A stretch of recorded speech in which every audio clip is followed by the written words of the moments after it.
নমস্কার বন্ধুরা, তনু kitchen with ব্লগে আপনাদের সবাইকে স্বাগত জানাই। বন্ধুরা আজকেরও চলে এসেছি রান্নাঘরে একটা রেসিপি নিয়ে। তো আজকের আমি বানাবো মটনের ঝোল, খাসির মাংসের ঝোল। তো এই যে দেখুন, খাসির মাংস নিয়ে নিয়েছি 1 কেজি। মাংসটাকে একবার ধুয়েছি, ধুয়ে জলটা ঝাড়িয়ে আর রেখে দিয়েছিলাম। এই যে দেখুন খাসির মাংস। আর এই যে খাসির মাংসের মেটে, এগুলো যাদের ওই হাতে পায়ের তলায় ঘাম হয় তাদের জন্য খুব উপকার, এবং এই খাসির মাংসের মেটে খেতে আমি ভীষণ ভালোবাসি। তো বন্ধুরা, এই যে মটনটাকে আমি এখন টক দই, এই যে টক দই নিয়ে নিয়েছি, টক দই, আর এখানে আছে লবণ আর গোলমরিচের, এটা গুঁড়ো ঠিক নয়, আধা ভাঙা করে মিক্সিতে করে নিয়েছি। এটা দিয়ে আমি ম্যারিনেট করে রেখে দেব 25-30 মিনিটের জন্য। এই গোলমরিচ দিলে, এই গোলমরিচের একটা যে স্বাদ রয়েছে, গন্ধ আছে সুন্দর, এটা ভীষণ ভালো লাগে। তো ওই জন্যই আমি গোলমরিচ দিয়ে আর টক দই দিয়ে মাংসটাকে মেখে রেখে দেবো।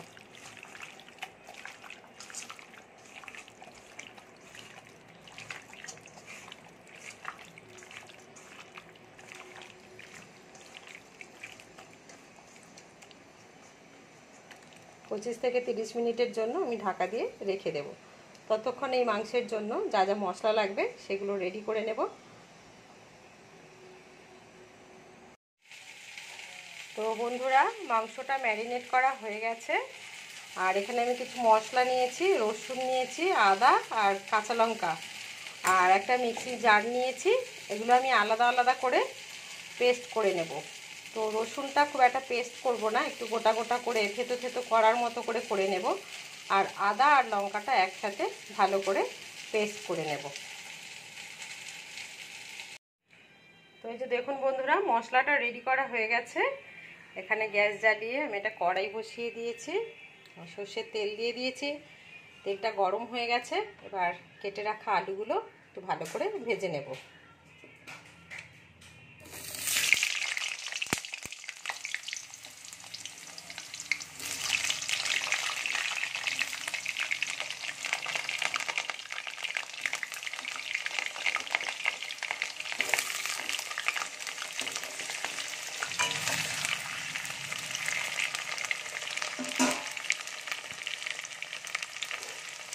হলুদের গুঁড়ো দিয়ে দেবো একটু, দিয়ে দেবো লবণ। আলুটা ভালো করে ভেজে নেব।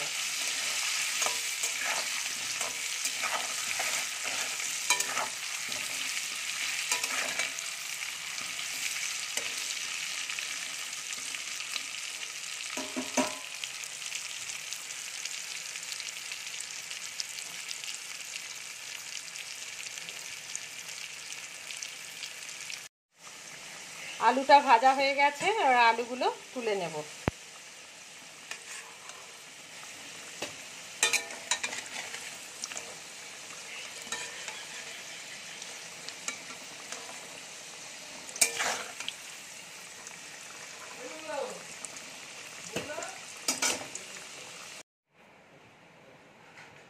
এই আলু ভাজা তেলের মধ্যে একটু চিনি দিয়ে দেব।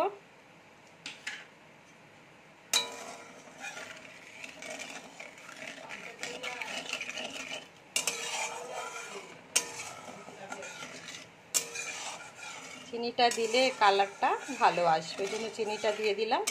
এবার কিছু গোটা গরম মশলা আমি ফোড়নে দিয়ে দেবো। এখানে আছে তেজপাতা, এলাচ, দারচিনি, লবঙ্গ আর কয়েকটা গোলমরিচ।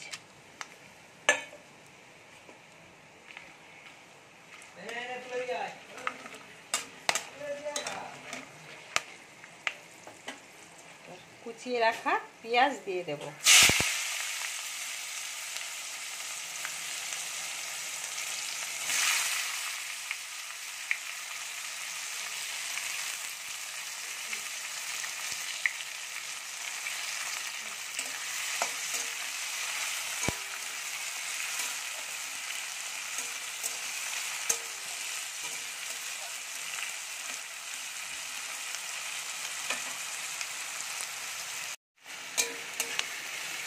পেঁয়াজটা হালকা ভাজা ভাজা হয়েছে, এবারে থেতো করে রাখা রসুনগুলো দিয়ে দেব।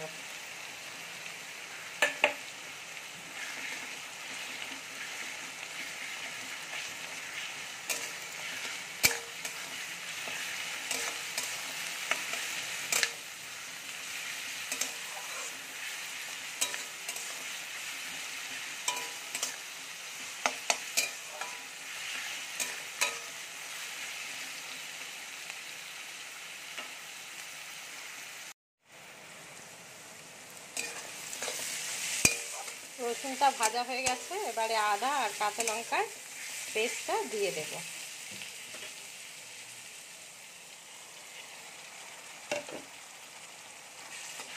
আদা কাঁচা লঙ্কার পেস্টটা দিয়ে খুব ভালো করে কষিয়ে নেব।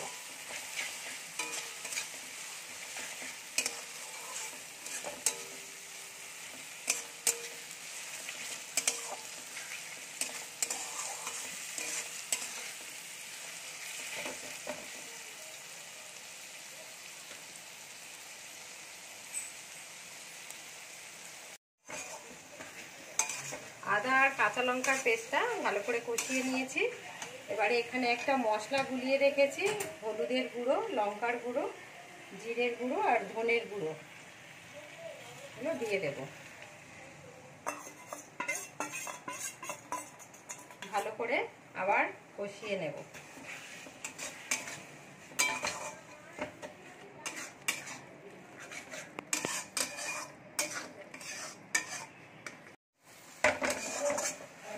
মশলাটা কষানো হয়ে গেছে, এবারে কুচিয়ে রাখা টমেটোগুলো দিয়ে দেব। ম্যারিনেট করা এবারে মাংসটা দিয়ে দেব।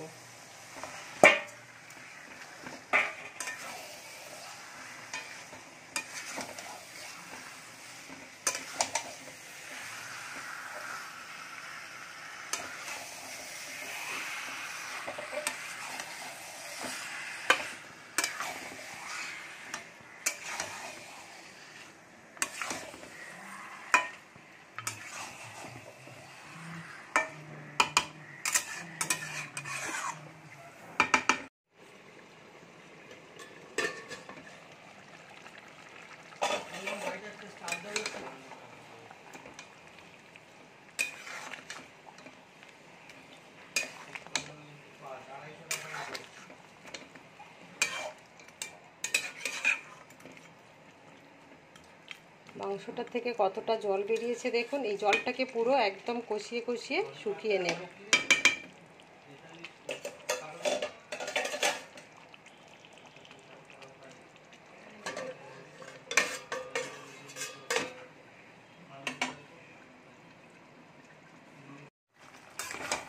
মাংসটা অনেকটা কষানো হয়ে এসেছে, এবারে আমি একটা মশলা দিয়ে দেব। এই যে এই মশলাটা, এর মধ্যে আছে জায়ফল, জয়িত্রী, দারচিনি, এলাচ, লবঙ্গ, এগুলো গুঁড়ো করে রাখা আছে। মশলাটা দিয়ে দেব।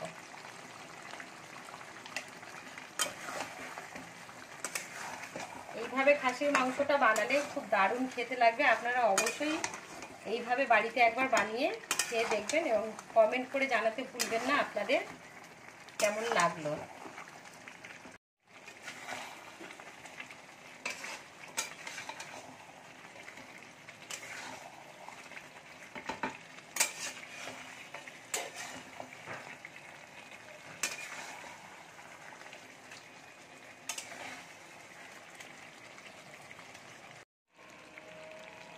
মাংসটা কষানো হয়ে গেছে, এই যে দেখুন কত সুন্দর কালারও এসেছে।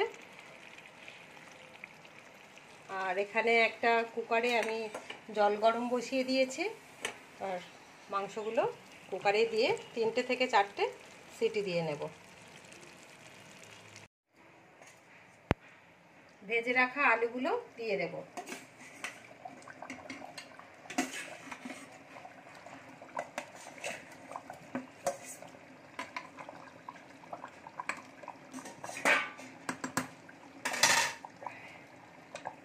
কুকারের ঢাকনা আটকে সিটি দিয়ে নেব।